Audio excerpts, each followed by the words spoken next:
and welcome back to the first WTF Sunderland preview podcast ahead of this weekend's pre-season clash between Hearts and Sunderland. The home side are already into their domestic campaign, while we're still under a month away or so from the Premier League campaign kicking off. But both of those things are going to be put to the side for now as we get ready to celebrate a career of a player who's idolised in Gorgie and very well remembered on Wearside in the shape of Craig Gordon. It's been quite a while since Sunderland have been in Edinburgh for a pre-season clash, so I've roped in host of Hearts podcast, Scarves Around The Funnel, and EPSN commentator Mark Donaldson to help me preview the game. Mark, I'm going to pretend we haven't chatted for the last 20 minutes and just pretend we're just meeting now and ask how we're doing it. You're right. Yeah, I'm good. I'm not as sweaty as you, Graham. That's the sort of context where I'm going to leave it like that because I think it's the best way to put it in it. But it's warm, isn't it? It's warm both in America where you are and warm also in Glasgow where I am. Look, competitive season's still sort of a few weeks away for us, but you've started earlier this month with the Premier Sports Cup. If English fans aren't aware, that's basically the League Cup and it goes into a group stages. And you've started really well. 3 games, 3 wins, 12 goals. I know it's kind of lower league opposition, but how impressed have you been with Hearts to start? Yeah, we've been good. We've been good. We had Derek McInnes as our new manager. Excited about that. We've made 2 or 3 managerial appointments. I haven't been good, but Derek's been excellent. Don't normally play at this stage of the season. We're normally in Europe. Have been for the last few years, but we were shit last year. Apologies if I'm not allowed to swear. So no, you definitely are. Okay. Yeah, we weren't good last year. And isn't it funny, Graham, how certain things happen and it might have to be a step back to take 2 steps forward. But Neil Critchley was never going to work. Stephen Naismith had a good first season, but then he didn't work as well. And if we were any good last season, we wouldn't have Derek McInnes in charge. So yeah, we're all looking forward to it and to be excited mid-July about a home game against Dunfermline because it was the first competitive game for Derek McInnes was slightly bizarre. But this is a week that Hibernian are playing in European football. It's normally us. But yeah, we're doing well. We've got a game on Wednesday against Dumbarton at home, our final League Cup tie in the group stages before the knockout stages begins. And then it's Sunderland at the weekend. So a good week to look forward to. I think it felt like that because obviously people will know I cover Scottish football and I've obviously watched Hearts a fair bit because of that. And last season really felt like for Hearts, I was like, they're having their Michael Beale season, as Sunderland fans will know it. And you kind of ended the previous season sort of in third and comfortably in third, but then really struggled. Started the season, I covered Celtic Hearts, and I remember I spoke to Shanks afterwards, Lauren Shankland, and you kind of played well, but you got beat by a team that you'd maybe expect to get beat from, a stronger squad at the time. But it was kind of in the midst of this game where you just couldn't get a win. And then Naismith gets sacked, and it's like, all right, okay. Then Critchley comes in, and I'll be honest, now that he's gone and now I can say it never felt like a Hearts appointment. You've kind of confirmed that for me. He was sacked, I think, within 6 months in.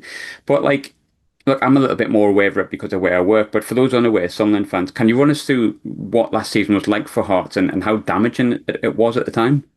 What was the expectation level? The season before we finished third, we were playing in the group stage of European competition.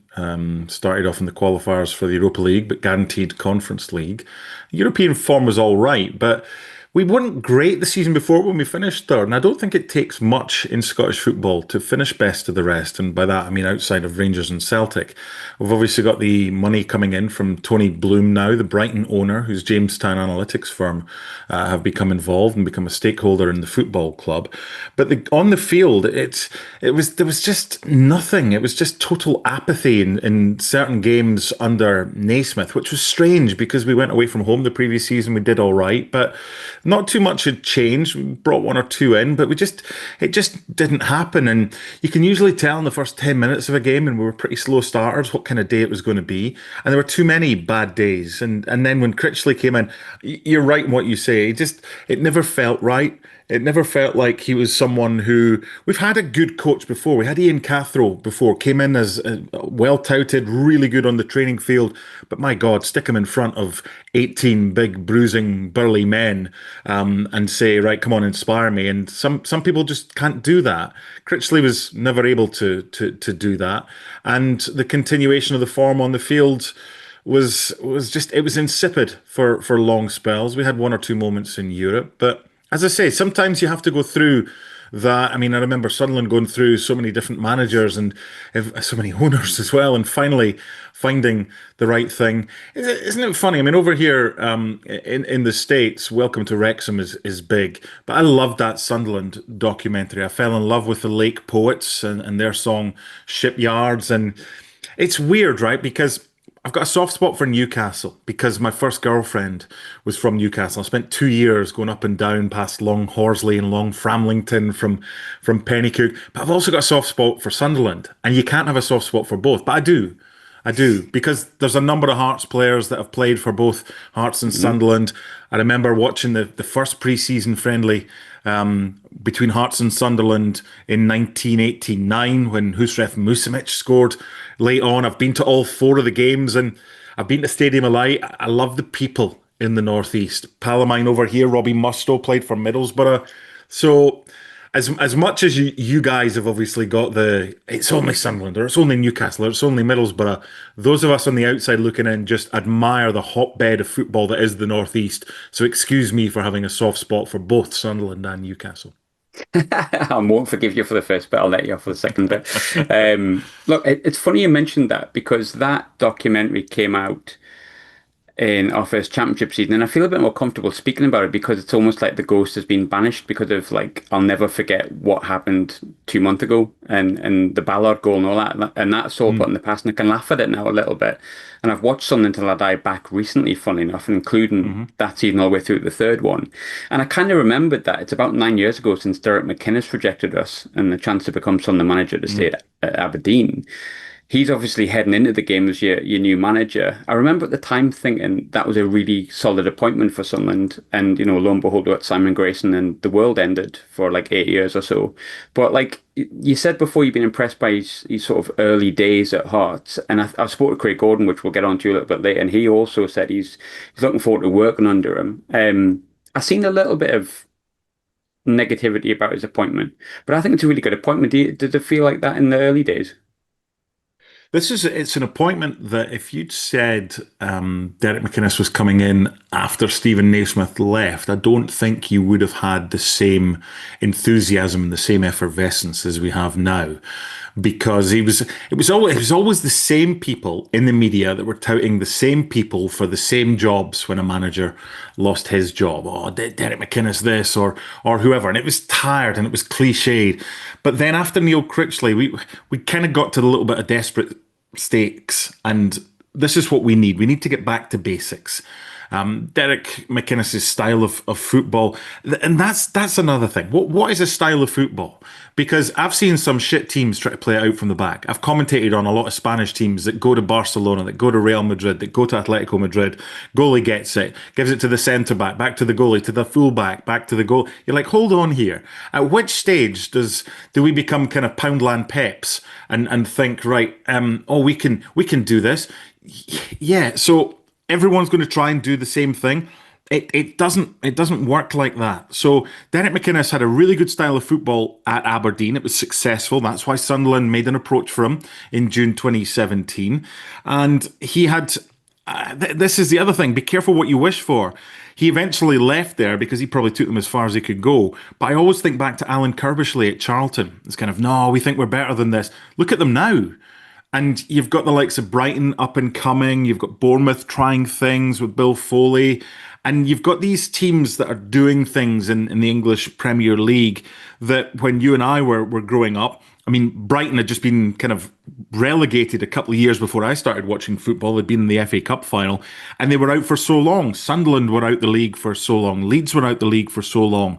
Now you've got Sheffield Wednesday and all these big sides. Wolves were out the league for so long as well. So things come and go, but as far as a football style is concerned, Hibs fans talk about, we can play the Leith San Siro and we can play all this stylish football and everything like that. You'll have your rivalries with Newcastle and with Middlesbrough. Give me a team that's successful rather than a team that thinks it can play football. I want both. But if I'm only allowed one, let me get the success. Let me get the results first. And then we can kind of tweak how we're playing. Derek McInnes has come in, can introduce that, wants to play 4-4-2 with width, with pace, get the ball into the box, get the ball in the back of the net. There's so many managers now that take a lot longer to just keep possession before eventually trying to find a way to get it forward. McInnes wants to get it forward quickly, and I like that. Yeah, I think it's funny. Like I said before about speaking to Craig, it was just a couple of weeks after the appointment, and he said, "I think we'll just get Hearts back to being like a hard team to beat, a good team to watch, and something that the fans want." And I kind of that's exactly what I see from Derek McInnes' teams. Like I think, look, there's been times when Kilmarnock and Aberdeen have been whacked 4 or 5-0 by your Celtics or your Rangers, but inherently, when I've been to see a Derek McInnes team, they are hard to beat. They keep going till 90th minute. I think that's kind of what Hearts want. Ultimately, it's what everyone wants, isn't it? Ultimately, it's not about style of football, as you say. If you can get it alongside success, brilliant. But give me, one of my favourite times was playing under Sam Allardyce, and his Yeah. style of football apparently isn't very good. But I quite liked it actually because we won games of football. It's all about what you do at 5 o'clock on a Saturday, or these days with TV games, what you do after a game. And the first thing you do when you go into the pub and you order your pint is talk about the game, but you're happy because you've won. And the whole feeling in the pub is better there.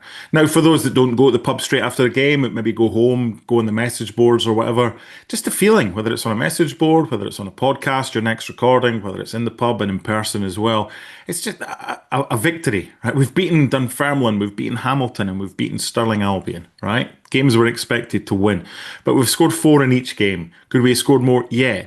But there's a pep in the step. There's a buzz that we've won these games.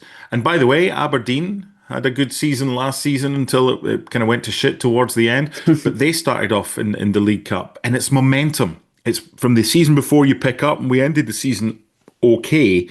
But now we've picked up with the new season, and we just want to win games of football. And if everyone's trying to do the same style, there's only so many that are going to be good at it. It's usually those with the best players. So I'm interested to see what Sunderland do in the Premier League this season, because it's been a while, and we now have this. I mean, obviously we cover a lot on ESPN FC of the Premier League. We seem to be kind of stuck a wee bit, and the teams that are coming up are going straight back down. I don't think that happens this year, because all 3 teams bring something different to the table. Burnley had that really good defensive displays last year. So if they can keep Trafford, and which is going to be difficult, Leeds have obviously they've got a threat, but they didn't concede too many either. That's something people talk about. Sunderland, I mean, we do La Liga, and it's amazing that the team that comes up through the playoffs, how often they actually do better than the 2 teams that finished above them. I'm not saying that Sunderland will finish above Leeds or Burnley, but I don't think the 3 that come up from the Championship last season go straight back down. I think at least one of them stays up, and obviously in this podcast, I hope it's you boys. Yeah, me too. Well, at the time of speaking, it looks like we're signing Granit Xhaka, so I'm planning for a European trip, mate, to be honest, but that's just confidence speaking. Granit But, Xhaka. apparently so. Fingers Okay. crossed I'm not tempting fate by saying that, but yeah, so far so good. But look, looking at Hearts, and this is a question that I always enjoy asking to what was Championship fans last season. But I think it's even more interesting when it comes to Scottish Premiership clubs, because I don't think it takes a genius, well, in fact, it doesn't take a genius to work out why Celtic and Rangers are, well, at the moment, Celtic first, Rangers second. And then you've got the teams in third, fourth, and fifth, and sixth. And I think people saw the celebrations that St Mirren had last year because they had 3 years of success where they'd finished in the top 6. And some people found it weird. I understood it because for a club the size of St Mirren, that is each team has their own league. That was St Mirren win their league for the 3rd year in a row almost. But Hearts are a little bit different. For me, Hearts are up there with your Aberdeens, dare I say it, your Hibs as well. I think, 3 clubs that are geared up for success, but at the same time stunted by the fact that they might not win the league because of finances and the things that go alongside of it. So what would success be, in your opinion, for Hearts this season? We spoke about this on our podcast around the Hmm. funnel, and from a Hearts, I don't think it's this season. Anything lower than third would be a disappointment. Getting back into Europe, but because Rangers are the only team that have done well for Scotland in Europe, Celtic did all right last year, but our coefficient's struggling now. So this guaranteed group entry for at least 2 of our clubs and Champions League access for our league winners is about to go away, and a lot more qualifiers are about to come. So we won't benefit. We have benefited twice, but we're not benefit again if we do finish third. What we spoke about in Scarves Around the Funnel is Tony Bloom's investment and what happens going forward. And kind of rather than short termism, let's take it to the kind of medium term. you mentioned Celtic and Rangers, quite rightly so. They're miles clear, right, of Hearts and everybody else because they get 50 and 60,000 every week. And they're playing in the Champions League, they're playing in European football. For Rangers, they've reached the latter stages very often. So with that comes a lot of money. Now, if it's invested wisely, which it hasn't been at Rangers, and Celtic have invested it, but just haven't spent it, it can take you to the next level. For Rangers and Celtic, what is that? Well, for Celtic, it's progression in the latter stages of the Champions League to maybe try and get to the round of 16 or the quarter final. For Rangers, it's winning a European trophy. From a Hearts perspective, it has to be being closer to second than fourth. Third, it's not a case of being a given because you're right. Aberdeen and Hibs and Hearts are all pretty similar. But with the Tony Bloom money, Hearts have to be in a position now whereby beating Rangers or Celtic can be a target, but it's not really realistic. Give me third guaranteed every season, although that ain't going to happen. But get me closer to the second place team. Get me closer to a side that's got a lot more money.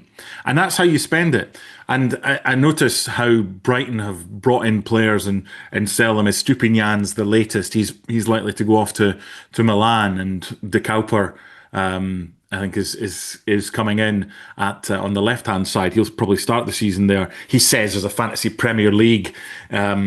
Sado, who was spending most of his time yesterday trying to pick his first draft and go, oh, Brighton have got a new left back or whatever.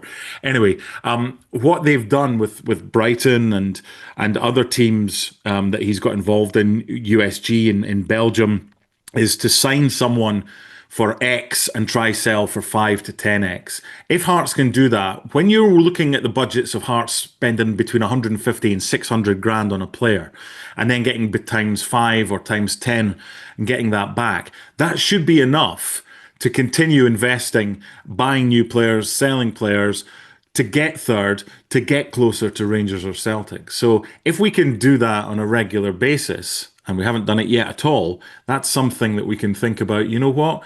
Yeah, this is what we should be doing. But Bill Foley, the Bournemouth owner, also has a part stake in Hibs. They've just spent 1.5 million on a club record signing. We haven't done that. So it's going to be interesting to see. Aberdeen have got European football group stages.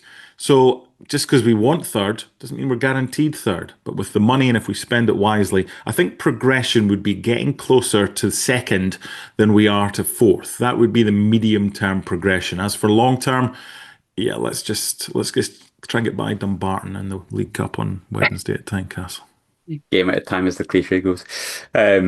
Look, I think obviously the reason I wanted to do this preview show, which we don't always do for pre-season friendlies, is A, because it's so close now. I work up in Scotland, but B, really big fan of Craig Gordon, always have been. And I think, obviously you've had Craig on your show, which you can listen to. I'll put the link in the bio as well. And sorry, I'll put the link in the description, sorry, which is a great listen. And I sat down with him the other week, which I put out on the podcast for like half an hour or so, give or take. And a really likable bloke. And he's really well liked up in Sunderland and remembered well. He made that amazing save against Bolton, and he's going to be received really well by the travelling fans. But look, if he's liked at Sunderland, he's idolised at Hearts.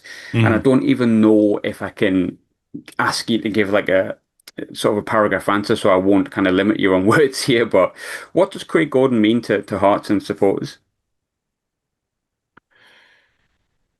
Spurs fans, Arsenal fans, a lot of supporters. If you have a player who comes through your youth structure, they sing the song "He's one of our own," and that's what Craig Gordon is. To start his career at Hearts, to end his career at Hearts, to play for Scotland 81 times, to have 5 years at Sunderland. I'll tell you a little story here that I haven't mentioned on our podcast.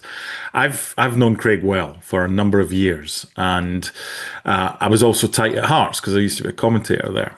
And I was aware that Sunderland had an interest before he signed there. And Vladimir Romanov, who was the owner at the time, was asking around, what do you think he's worth? And we kind of said, well, he's worth what people are willing to pay for, but ideally what you want is an auction.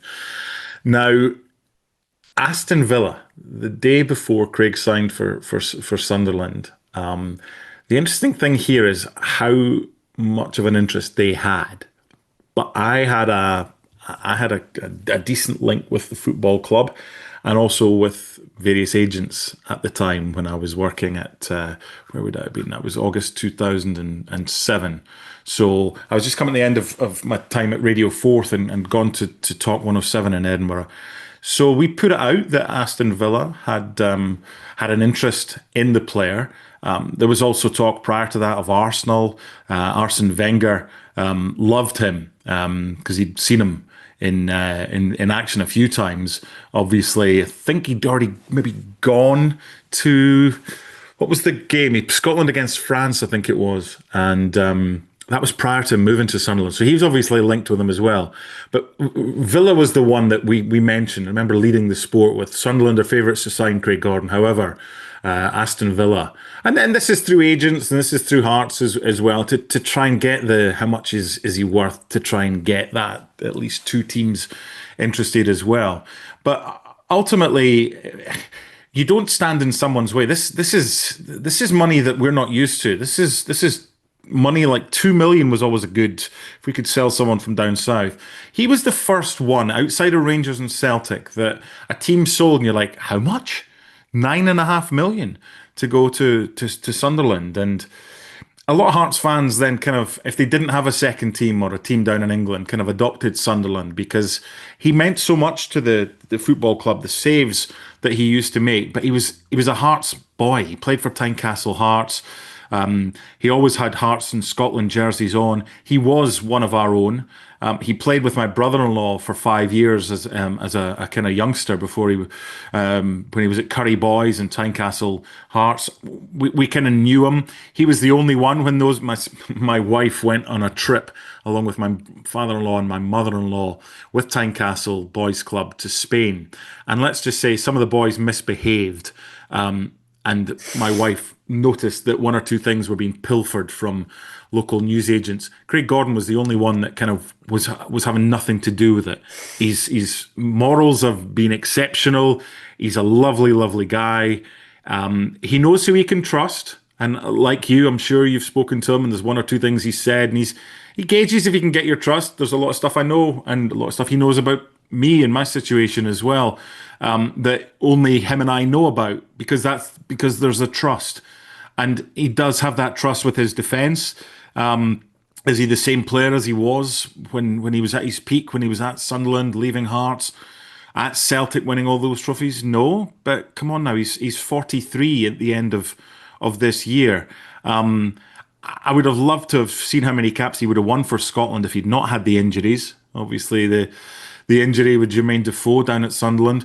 And it's funny, and if you listen to our podcast this week with him, we speak in depth about the Zat Knight save, Bolton against Sunderland. And he was talking about how he wasn't 100% fit, how his knee wasn't great at that stage. And that was around the time where he was having injury issues at Sunderland. And you might not have got his best. You might not have seen him kind of play for those 5 years every single week because of the injuries. But I know he's held in high esteem at Sunderland. He's held in ultra high esteem at Hearts. And we went from Antti Niemi to Craig Gordon, having had Gilles Rousset, who made his debut against England when Shearer scored his first goal. We've been blessed at Hearts with good goalkeepers, but Craig Gordon is up there. He's probably one of the only world-class footballers that have graced Scottish football. Because Manchester United were interested in him, Arsenal were interested in him as well.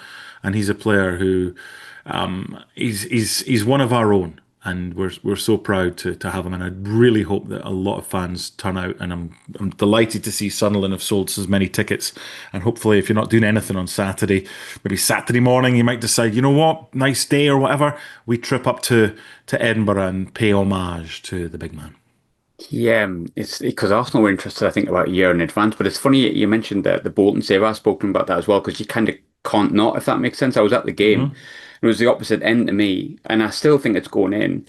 But a lot of Sunderland fans, you always have this memory about like the saves that people make, and that one's going to stick out because of what it was voted as and stuff like that. But I'd implore any Sunderland fan, if you kind of want to reminisce about how good Craig Gordon was for us at points, watch the highlights of quite a meaningless end of season game like March, I think it was. We beat Birmingham 3-1. We score I think 2 goals in the first 5 minutes. Darren Bent scores, boo hiss. And then I think they get one back. I can't quite remember who scores for them. And they battered us for about 70 minutes. We eventually get a late goal at the end, Fraser Campbell. But Craig Gordon makes about 5 to 6 world-class saves in one game. Um, and I think because Mignolet came in after him when Craig started getting his injuries, and Mignolet was a great goalkeeper for us. And Sunderland, like Hearts, have had great goalkeepers.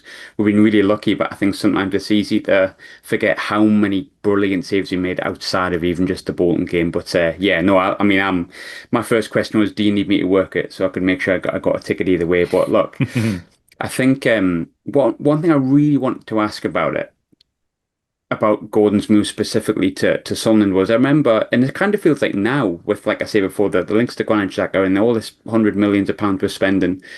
I remember we went up with Roy Keane and it was one of the best seasons in memory, like unbelievably good season. We felt unstoppable, and then we played, I think the first game of the season was Spurs. We win 1-0, first game of the season, last minute, and we'd signed Craig Gordon about 3 days beforehand. And I remember the yellow ticker being on. Sunderland have agreed to a British transfer record, 9 million for Craig Gordon. And I remember thinking, oh God, like this feels like we're kind of back on the big stage, because it was only 2 years prior we went down with the record low points total of 15 points, which was broken by Derby. But at the time, it was record low points. And then we had this amazing season under Roy Keane. And now we're buying like the most up and coming young goalkeeper in Britain at the time and spending big money. And it felt like Sunderland had came back, and obviously we were up in the Premier League for 10 years at that point. And it turned out he was a great signing, in my opinion. But I think we've all had it the other way around as well, where we've lost, like, we lost Jordan Henderson, we lost Job this summer. There's players that you just kind of go, crap. How did it feel as a Hearts fan when obviously you lost someone who was still young, kind of not even at his peak? Yes, you got big money, but you were losing basically someone that the fans absolutely loved. Got to remember as well the financial situation that Hearts were in at the Oh time. yeah, it's true actually. We needed the money, and as much as you don't want to see your best players leave, the way that football works, we signed a lad called James Penrice on a free transfer from Livingston. We've just sold him to AEK Athens for 2.5 million. That's how you need to be in football. It doesn't matter where you are. So to have Craig Gordon getting us 9.5 million, for a lot of teams, that becomes a problem, because it's then 9.5. I keep saying 9.5 million. That's dollars. It's 9 million. God, I have to get the pounds and the dollars mixed up. It's for a lot of teams that get that money in, they want to spend it. And teams now know you've got 9 million in the bank. But from a Hearts perspective, take you back to 1998, and we were in a fair bit of debt. The debt spiraled to more than 20 million. But after we won the Scottish Cup against Rangers in 1998, the owners, Les Deans and Chris Robinson, Les Deans said to the Edinburgh Evening News, headline on the back page on the Monday, "We'll spend, spend, spend to match the old firm." And that was the kind of, back in the late 90s, for anybody of a similar kind of vintage to you and I, in our kind of early in our late 40s, money wasn't really something back then that, I say, not cherished is the wrong word, but money in football and in media especially, it wasn't anywhere near as scrutinized as it is these days. Where you've got, and certainly in the Premier League, you can't spend more than you're getting in, basically, as it should be. But back then, there was a lot of outgoings. We had a chance to sign Craig Burley, who I now work with, from Celtic. Jim Jeffries had called him, and he'd already agreed to go to Derby. And instead, Hearts, I think it was a season or two later, signed Gordan Petric. And Gordan was on 12.5 grand a week, which was up there with some of our highest earners. But we couldn't afford this. But it was like banks were giving out mortgages. That's why there was the big financial crash over here in the States, and the world went to shit for a spell financially, because money was slightly different. It was like, oh yeah, we'll give you that. How much do you want? Yeah, we'll loan you that. Low interest rates, whatever. And it wasn't a kind of when will we get it back. It was just like, we'll get that money. So to get 9 million from Sunderland and not be able to spend it on a player was maybe a blessing in disguise, because we weren't really good at signing players back then. And it's strange, because to kind of tally that onto Sunderland and how teams have been coming up from the Championship. Some teams like West Brom have, like, right, we're going up and we're keeping what we have. And if that's not good enough, we'll go back down. Others, Fulham at the start came up and thought, shit, we need to spend a lot of money here. Went back down, eventually worked it out. Nottingham Forest, first season back up. They signed about 20 odd players. Didn't work, stayed up, but then last season they finally worked it out. So from a Sunderland perspective, you're dealing with a different set of figures now. You're dining at a different table. 9 million for Sunderland now. Is that all we're spending? Oh, you expect double-digit millions. It's weird how football's changed. And what was that? Craig signed in 2007. So it's in 18 years, you've gone from, wow, we've spent how much on a goalkeeper to now we're only spending 9 million. Is that a backup that we're signing? So it's going to be interesting to see what Sunderland do this season with the signings. And by the way, someone has updated Granit Xhaka's Wikipedia page, and it now says under early life he had a Craig Russell poster on his bedroom wall as a youngster, which is humorous. But when Craig left, sad that he went, but delighted that he was going on. One quick story, and as you've already heard, my quick stories are usually That's all lengthy, good. so my apologies. I remember chatting with Craig after, I think it was the first summer after he'd been down at Sunderland, and had him just chatting away. And he later retold this story on our podcast a few years ago. I spoke to him and said, what was the biggest difference between the standard at Hearts and the standard, knowing fine well it's going to be more impressive down in England? He says, I was nowhere near as busy. I said, what do you mean? He said, because the success rate of the top strikers is so much higher than it is in Scotland.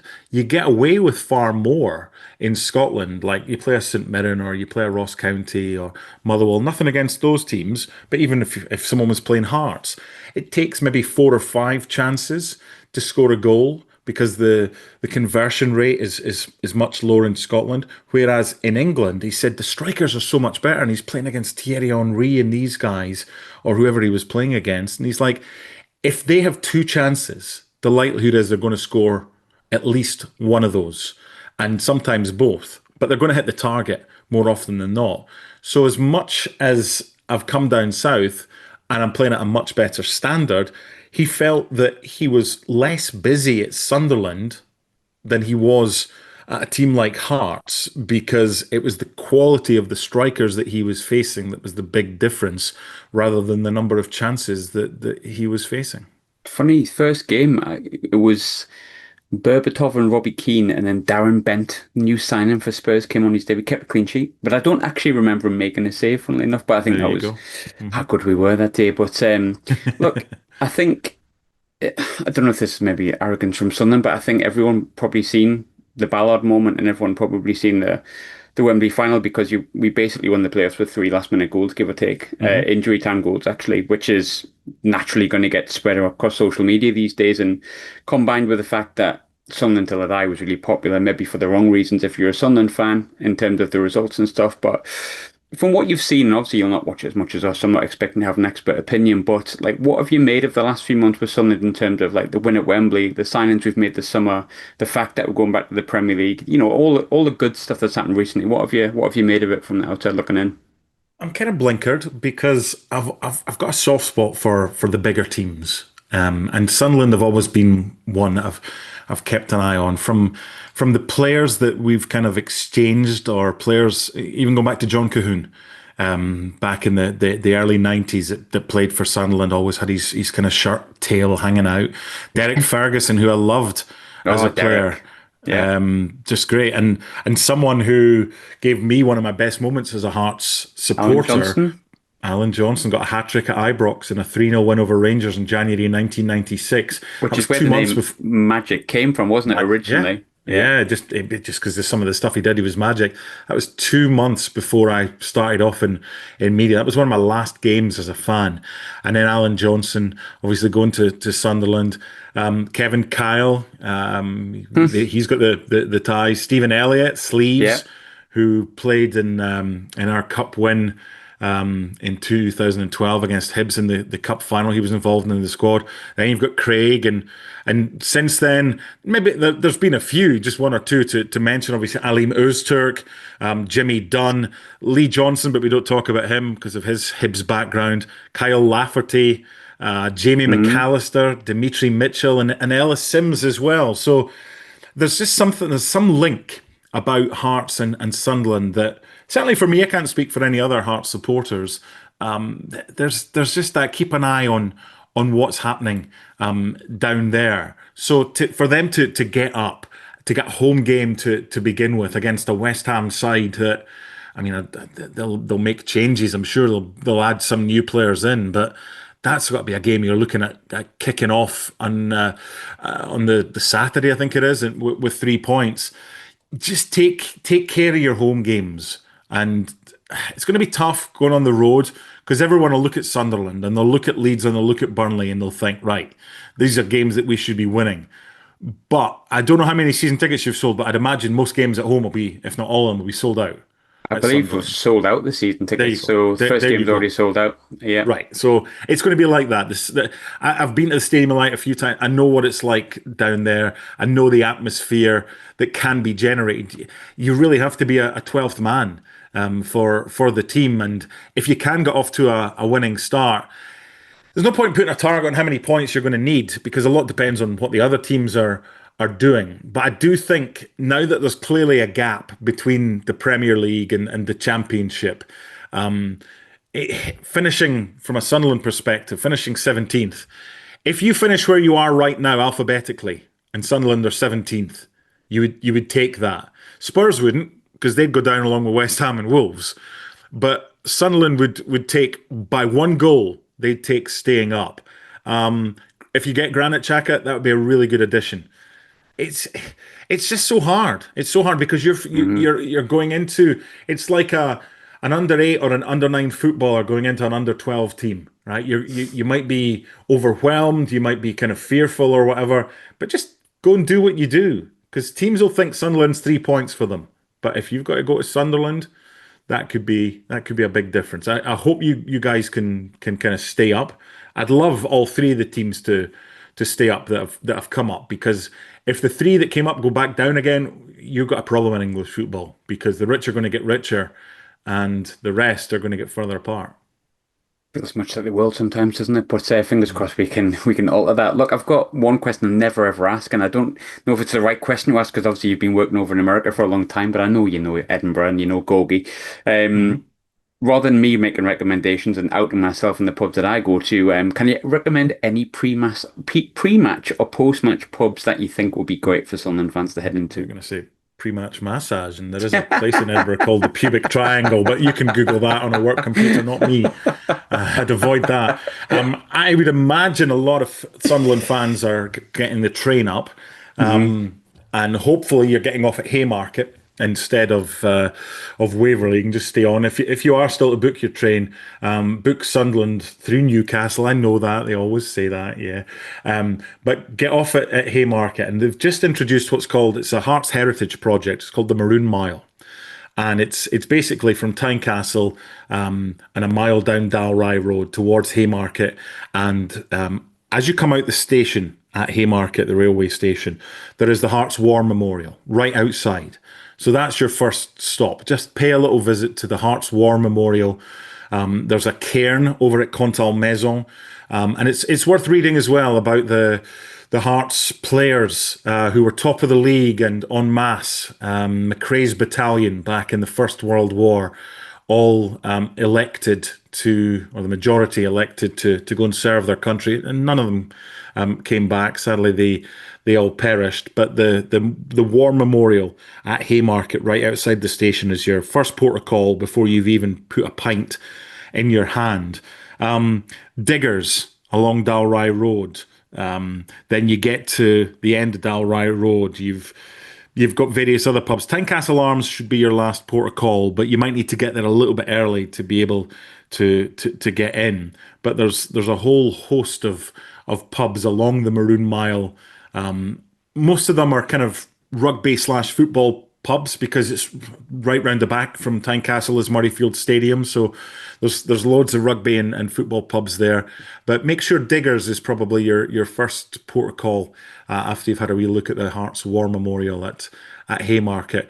And if you're getting off at Waverley, walking through Princes Street Gardens. Nice walk, not too far. There's plenty more hostelries that you can go to, but I'm sure there must be a few Sunderland fans that have come up before. Obviously, it wasn't too long ago that you were last up. I think it was a 2-0 win, wasn't it, back No in away fans allowed for 2021? that one because it was Was COVID. that was No that away right? fans were allowed. Yeah, so it would have been 2009. 2008, 2009. Darren Yeah, Bent. 2009, a 1-1 draw, Darren Bent. Yeah. So that was so Sunderland fans haven't had the chance to be at Tynecastle since 2009.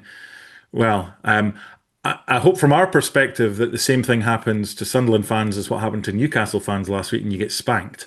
But I don't think I just hope you enjoy yourself. I hope you have fun. I hope you have a good pint beforehand. There's obviously going to be a good relationship with Hearts supporters. They'll welcome you with open arms. And yeah, I'd forgotten all about the COVID, meaning no away fans. So it's probably a long time in the making for a number of Sunderland fans. So enjoy it. Do you know how many tickets have been sold? I think I want to say it's about 2,000, 3,000. I know they went pretty Brilliant. fast because we had to go Brilliant. to loyalty points. I was one of the only Sunderland fans that I know. Me and my friend Grace being in the Hearts end because of a friend, and I was covering the game because I begged to do it, and I hadn't seen Sunderland for about however many months, 18 months, 2 years. So I begged my editor at the time to do it, and obviously we won 2-0. And I remember everyone being really happy to be back in the stadium. Obviously, all Hearts fans apart from me and my friend who was in the Hearts end. And I remember, I think it was within about 12 minutes, Aidan McGeady scored and he got absolute dog's abuse, which I thought, Hmm. football's back.